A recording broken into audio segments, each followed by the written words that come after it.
What's she listening to? The Young God Podcast. Before we begin, let's take a deep breath to center ourselves in this moment. In through the nose, out through the mouth. Let's begin.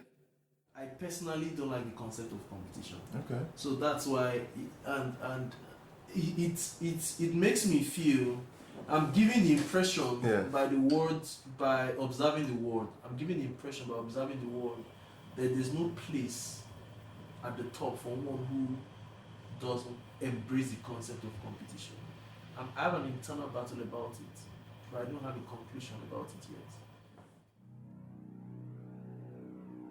What you're about to listen to is a high-level conversation between three friends about competition. What's interesting about this group of speakers is that we each have different viewpoints and very different levels of competitive drive. I am the host and I am the highly competitive one in the group. The second speaker is competitive but measured in his approach, while the last speaker doesn't care for competition at all. But what he lacks in competition, he more than makes up for it in curiosity, because this unplanned conversation started because he wanted to understand really how competition worked and if he could achieve his business and career goals without a competitive edge. Together, we started to unpack competition in real time, not knowing that we were recording. We started off with the personal, then the entrepreneurial, and then we entered the spiritual. 3 voices, 3 points of view, all of which added up to a very nuanced and sublime conversation.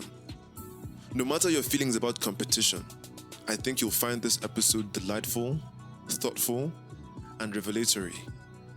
As you listen, take note of how certain points and speakers made you feel about yourself or competition in general. And be sure to sound off in the polls and the Q&A if you're listening on Spotify. I'm your host, Rodney Amorgache, and you are welcome to The Young God, a podcast for gods. Yeah. Stand back, gotta talk. Watch cost.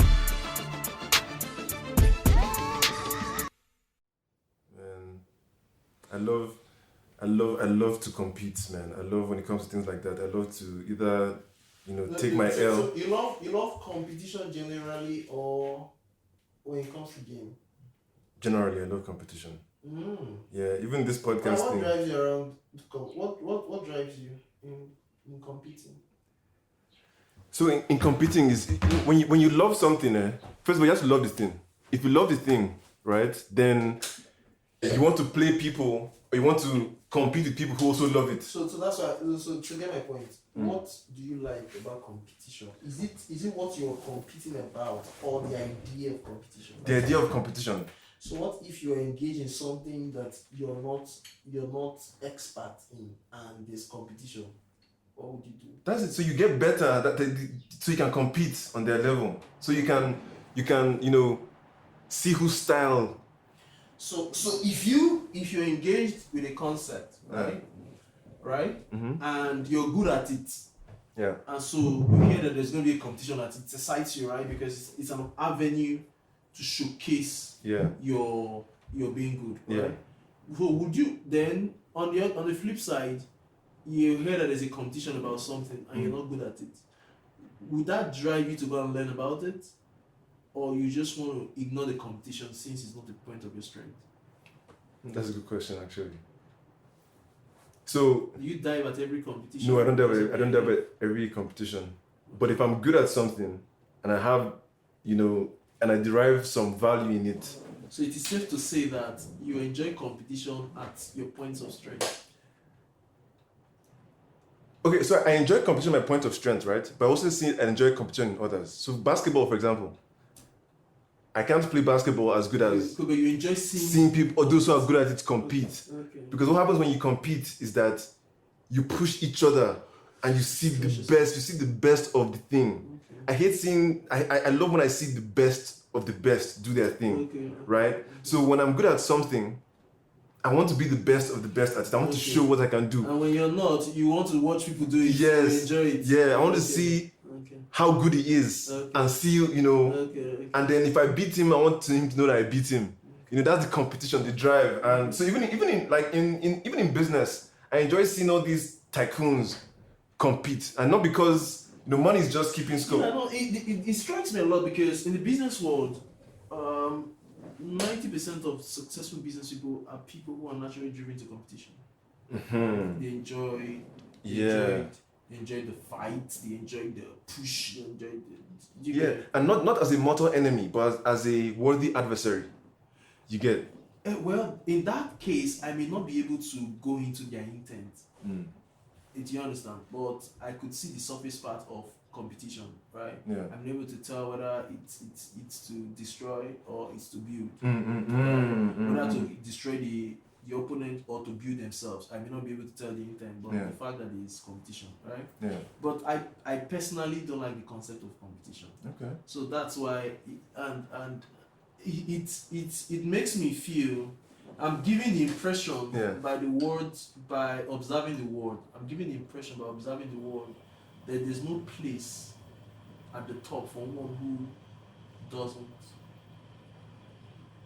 embrace the concept of competition. I have an internal battle about it, but I don't have a conclusion about it yet. Well,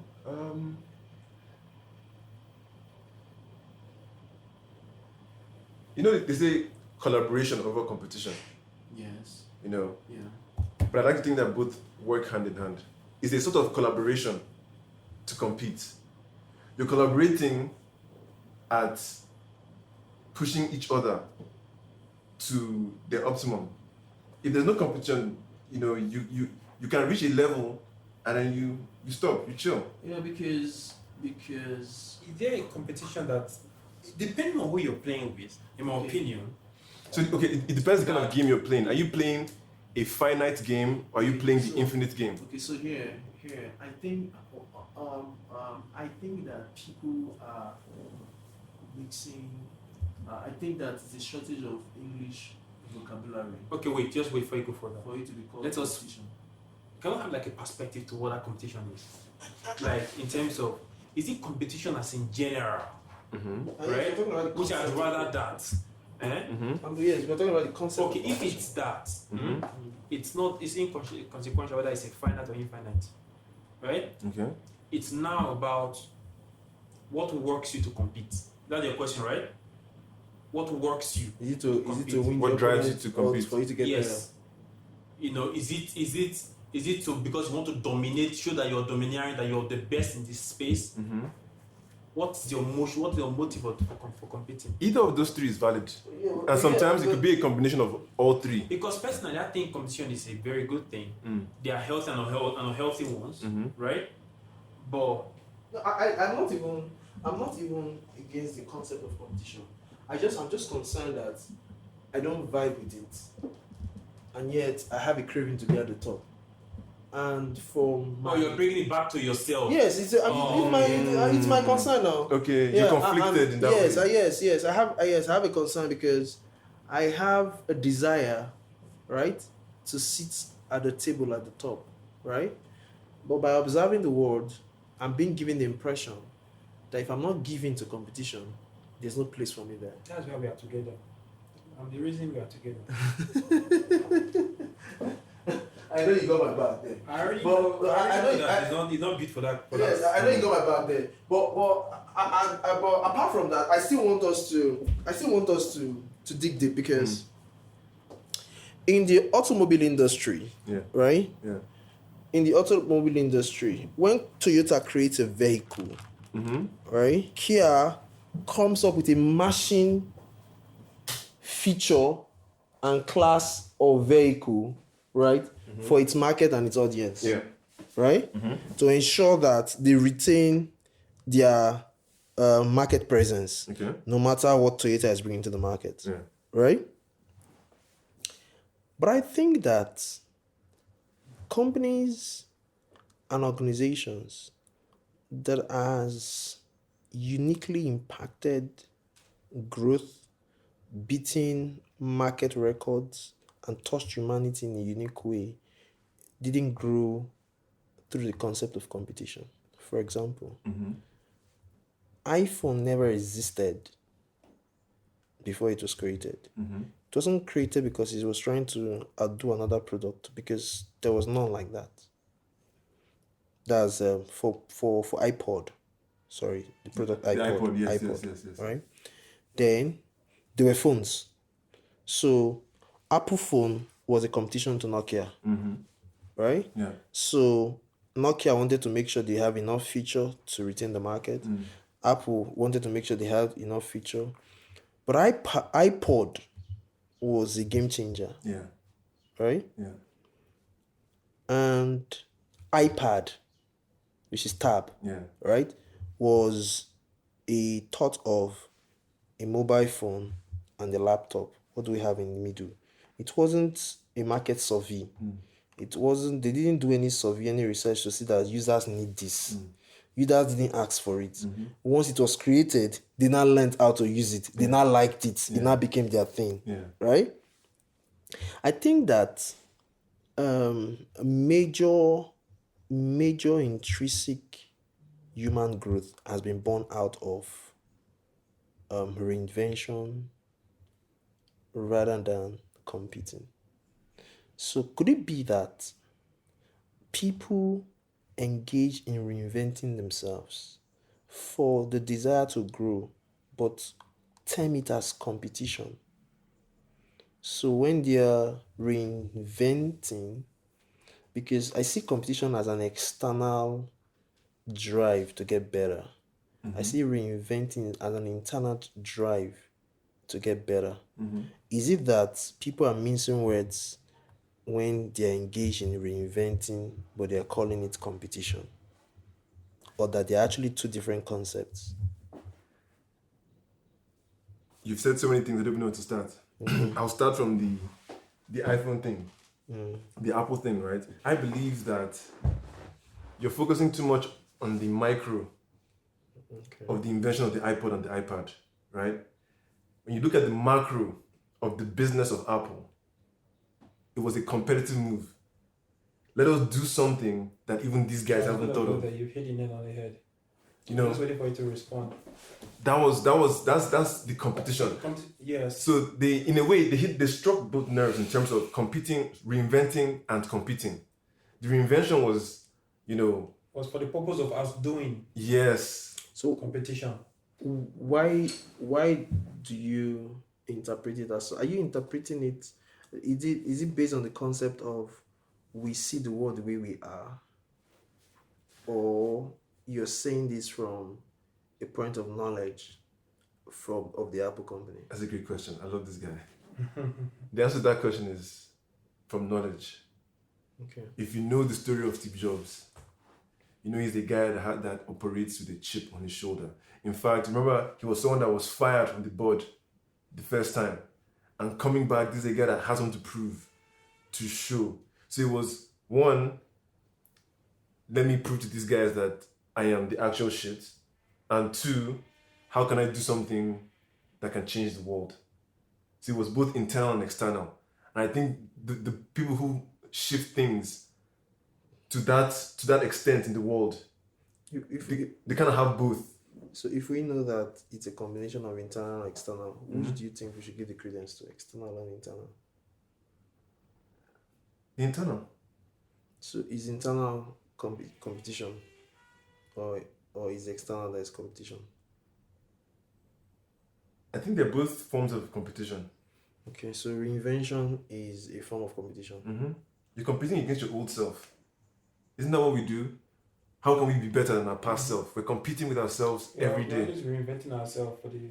So it makes me feel that so in that case, I think that the notion of the fact that it's a shortage of English vocabulary could be right, because I don't think that if an action done based on intrinsic purpose, right, to call the competition is correct. because competition always have to do with external. When you're competing, there must be an external factor of comparison. Can I say something?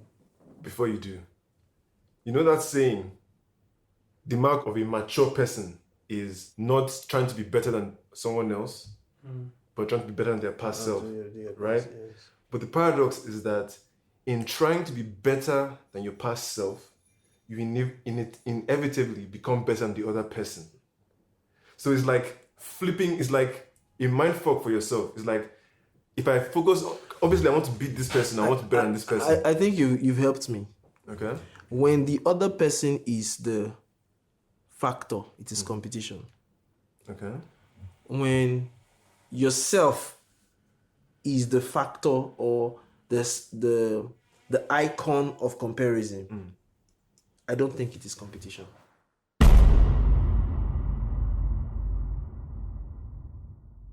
God gang, can I have your attention, please? If you're feeling generous, you can show your appreciation with some funds. Let's call it the Young God Fund. Please consider supporting. There's a Paystack link in the show notes. Whatever you're comfortable with, it will go a long way. Thanks a lot. Now let's get back to the show. So, what do you have to say about companies that started an intrinsic product, that they felt intrinsically will serve a purpose, and they didn't have the capacity to scale, but a bigger company in that sector saw them and know the potential they carry and bought them off. Right? Act of competition. Now, you see what I'm saying now? Yes.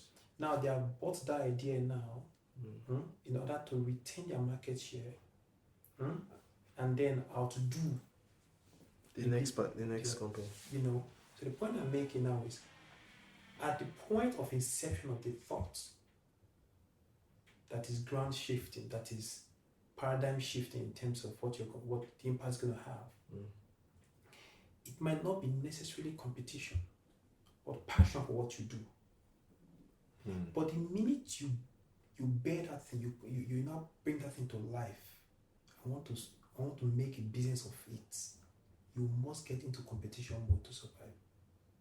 Right. Must. Or else you'll be swamped or denied. Take for example, we know how big Mirinda was back in the day. It was the in thing. But you can barely hear Mirinda now. Go Sport. Even Go Sport. Go Sport. So we're talking about what this cement, or this other cement, not Dangote cement. So competition. Baco. No. Elephant. Ibeco. Ibeco. So I want to hit a line there.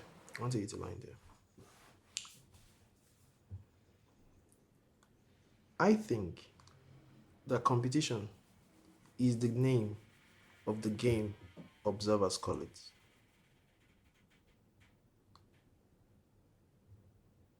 Reinvention, right, is the name of the game for the party playing.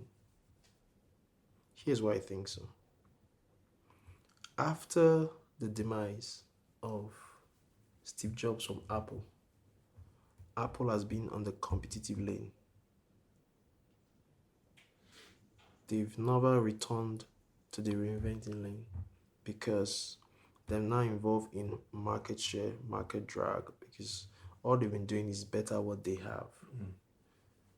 But reinvention is not trying to be better than the next, just coming up, just like Rolls Royce.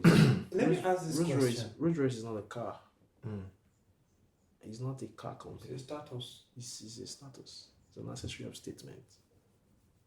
Do you understand?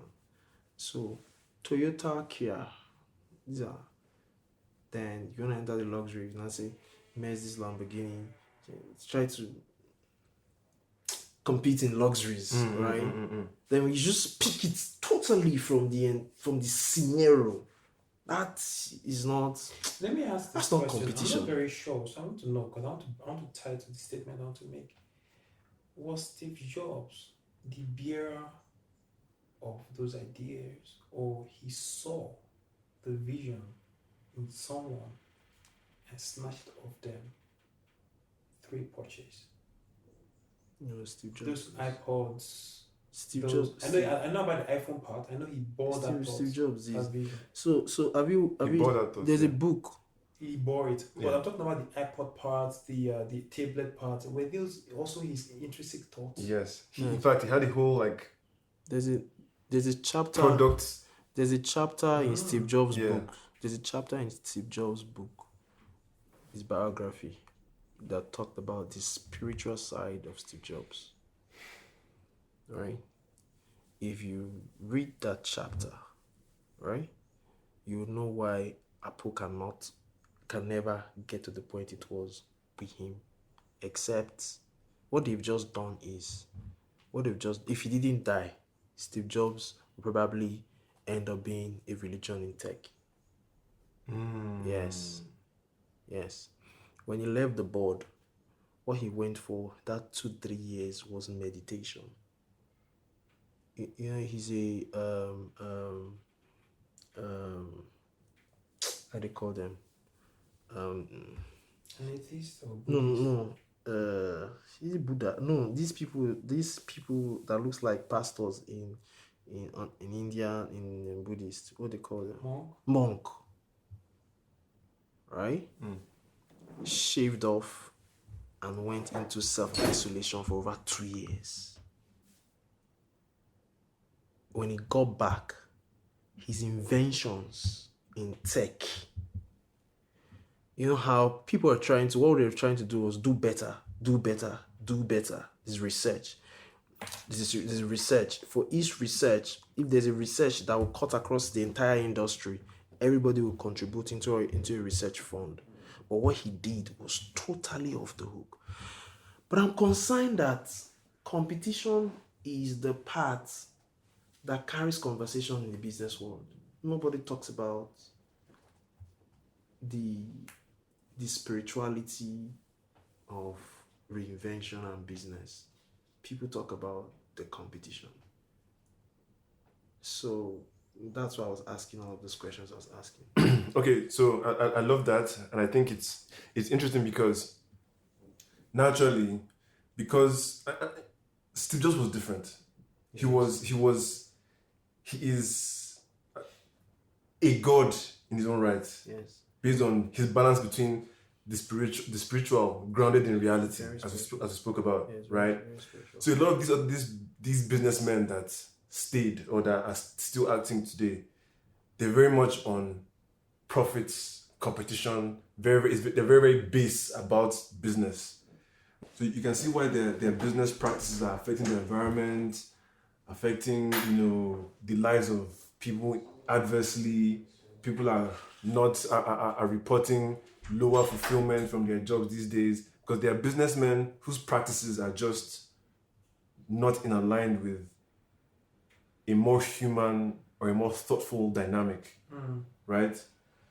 Even Steve Jobs, even people that would talk about him, talk about how he could be an asshole, but at the end of the day, he was able to mobilize and galvanize the troops around the idea of making products that were simple to use, relatable, and just worked.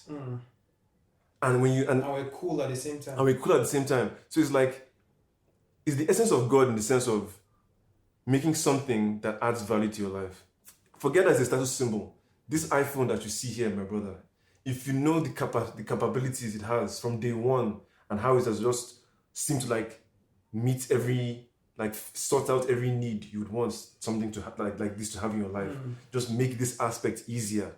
Make the touchscreen more sexy. These are things made. When they say everything is love, the idea that you make something that makes your life easier, that is love, right? So when you use a product like that, you get that sense that this was thoughtfully made, and that's what Steve Jobs brought to the market. And from that point on, every other product by other companies has been trying to capture that magic, right? But they captured it from a copying perspective, not because the person who leads the company thought in that way from the outset. So the point I wanted to actually, I get your point. Well said, right? But I wish he was here. I wanted to tell him, I wanted to share. But I think I get where he's coming from, right? He's not speaking, he wants to see from within. It's an internal struggle for him between reinvention and competition. So what he wants basically is how I don't have to compete if I can just reinvent myself all the time. The minute my competition starts copying me, I'll do something else. That's the angle is coming from. But in that space of thinking, it's sufficient that all you have to do is reinvent yourself. But but when you expand that equation, you realize that you're shooting yourself on the leg, because you probably will not be milking some of your inventions to the fullest. You invent something, and then your competition is just milking the market, because you are not competing in the marketplace for what you have created. So your market share is now being shrinked. It's shrinking, right? But your competition, who copied from you? Take for example the opposite of the Android, right? They're just grabbing the market share while you are busy reinventing for the next one. So I understand where he's coming from, but at some point or another, you must compete. You can't run away from it. You can't hide from it. You must compete, because for you, and that was why I gave him the example of companies buying off potential threats before they amount to anything. They'll pay millions of dollars just to make sure they don't carry that product to the market. They want to be the one to do that. So they'll paint the picture of, oh, you don't have to do anything, or you've tried, don't worry. Whether this concept or this vision or idea fails or not, you've already cashed out. But then nobody's going to buy a failure. Of course, there's a risk to fail, but they see the potentials. And for you to milk the potential out, to actualize those potentials, you must compete in the market. So maybe at the point of invention, as an inventor, you're not competing, but for you to profit from your invention, you must compete. I like that that nuance. And I think maybe it will also help to take it out of the realm of business also, because talking about competition just in business might also limit his understanding. Right. When we think of sports is only makes sense because people are about competing. The goal is to win. And in that way you can as an outsider, and even both as someone in the arena, if you think of it, gladiators, all this from time immemorial, there's a joy from competing, from putting yourself out there and testing your limit against another person.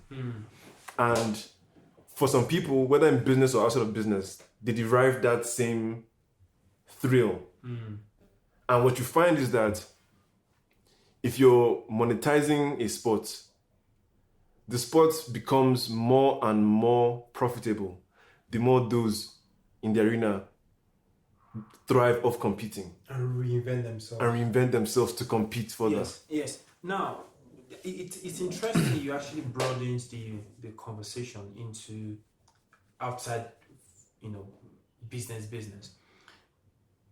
But it's also funny that now that I think about it, the same concept does apply. Okay. Because I'm thinking about a Messi or a Ronaldo. Ronaldo had potential. That's why I was grabbed from Sporting Lisbon. And when he got to Man U, he had to reinvent himself into maturity, his execution on the ball, decision making. He had to reinvent all those, right? For Man U to now leverage and sap all that potential from, right? All the potential. But If Ronaldo just kept reinventing, he would do one today, abandon it, do another skill. You know, we know him for leg over. Imagine him now leaving his leg over and saying he wants to start doing other skill, and then go to another skill. There's a point he will get to. He run out of ideas. You still have to come back to one of those things he has invented before, right? Yeah. So the point I'm making now is, as you're reinventing, for you to make profit, you must be competitive. Because as Manu was making money off Ronaldo, people were trying to poach him. People were trying to poach him. Why? Because they also know that these guys they've never tapped the full juice from this guy. So when he got to Madrid, he saw that he had to reinvent himself, because he's now face to face with Messi. Him reinventing himself now was a necessity, because there was this thing going around back then that he didn't used to show up in big games. He was only showing himself in small games. He had to show that side of him, right? So, and for him to actually benefit from those things he has invented, right? To show that, I got this too. He had to show to not just Messi, but to Madrid. Yeah. So you can just invent a new thing, but for you to actually leverage on it, you must be intentional about competing. Yeah. So him inventing himself now would have made no difference if he wasn't competing with Messi. Yeah. Spot on. It would just be another talent that just existed and went away. Yeah. So I think I like that he actually expressed that, because I never really thought about that. Yeah, that's very thoughtful take on competing, and he's conflicting. I mean, and it's interesting for him. I think he should also chase that thought process further, because for someone who wants to get to the top but is shy about competing, that is something that at some point is a I won't say demon, but it's a thing you have to confront at some point. If I want to cross this threshold in my career and in my life. He's my friend, and I know that's something he doesn't have, but he actually has to grow it, because for me, I know how to cut to the chase. Like when it's business, like if it's time to I will hack anything off. Right? Because I know my competition will also hack anything off to get what they want. Right? So imagine that you have to make a tough decision. He might struggle with it, but we are not sent, because our existence lie on this decision we're about to make. So will you be? And the competition nobody cares about you, right? I'm not talking about the competition about somebody can't go and shut down Bessie because they want the whole market share. That's madness. That's not what I'm talking about. Yeah. I'm talking about, let's meet on the table. Bro, what are you willing to do to remain at the top? Yeah. Because at the top, man, it's very, very, bruh. What are you willing to do within the boundaries of the game? Without, some have boundaries too. Some people don't have boundaries. They don't. Sometimes boundaries that true. That's where the competition becomes unhealthy, right?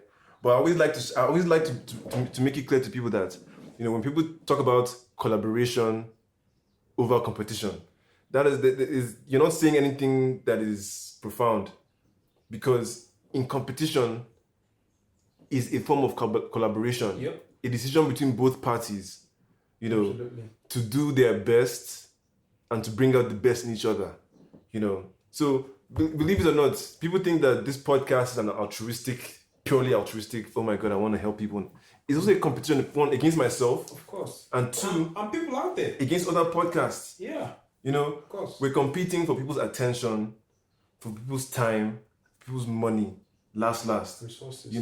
So it's incumbent on me to have to bring out the best content, to make sure that I hone my skills as a conversationalist, to be able to bring out things from people that people want to hear, to be able to hone my storytelling skills so that I can continue to communicate effectively a message, especially if it's a message that's difficult for people. So if you're able to communicate a message that is difficult for people and they can accept it, you're competing on a different level. Yes. You know, so I would like people to embrace competition and not think of it as some kind of like dark. And it is, you know, it's actually dark, but you have to tap into your dark side as much as your light side. You need balance. You can't just be, you know how they say, the Bible says, be wise as serpents and gentle as doves. You need your light and your dark. True. And going back to that Ronaldo Messi thing, right?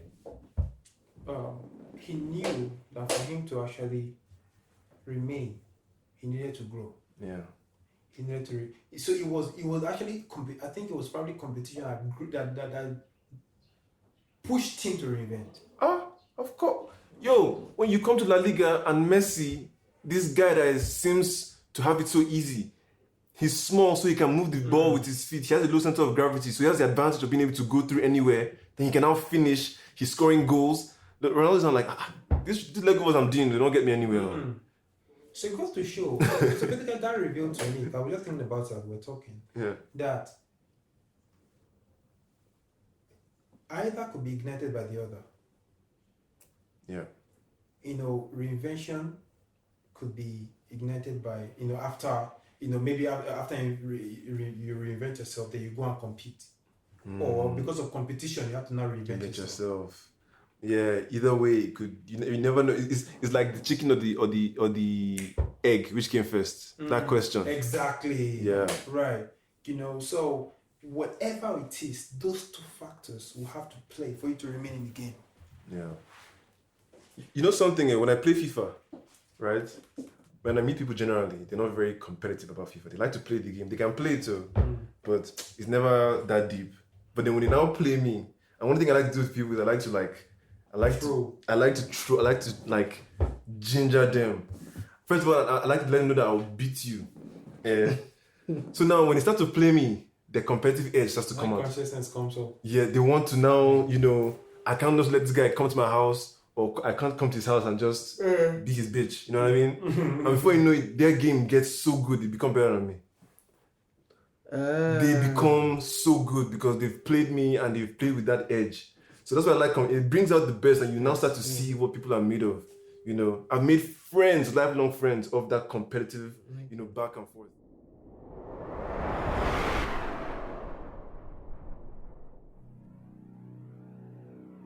Unfortunately, that's all, folks. There's so much I could say about competition, but that is all for this episode. At that point, we realized that we're recording and we just had to stop and go do other things in our lives. But I think I should let you know that this will not be the last you hear from me on this topic. Tune in next week for a solo episode where I get into my full bag about competition and why I think it is a good thing, how to use it, how to hone it, and how to not get consumed by it. But with regards to this episode, this conversation, I'm really curious to know what thoughts it inspired in you as you listened. You can slide in my DM on Twitter @TheYoungGod or Instagram @TheYoungGodPod to let me know what exactly transpired in your mind. You can drop a chat in the Young God community on WhatsApp. There's a link to join in the description of this episode. And if you're listening on Spotify, you can take part in the polls and the Q&A so that your opinion may be recorded for all to engage with. And finally, just a reminder that we are approaching the 5th anniversary of the podcast on the 5th of May.